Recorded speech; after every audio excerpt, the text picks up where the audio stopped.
Digital terminal output simulation.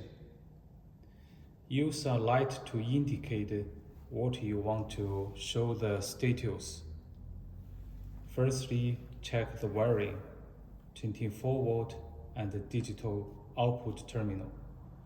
Set the parameter F301. F301 means the function for digital output 1. Set to 14. 14 means running status.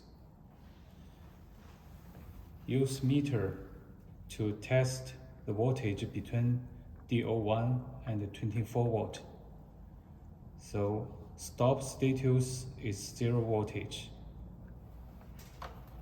Press run key. D01 light on. Now we can test D01 and 24 volt. The voltage is around 24 volt. It means the signal is on. And then press stop key. The light is off.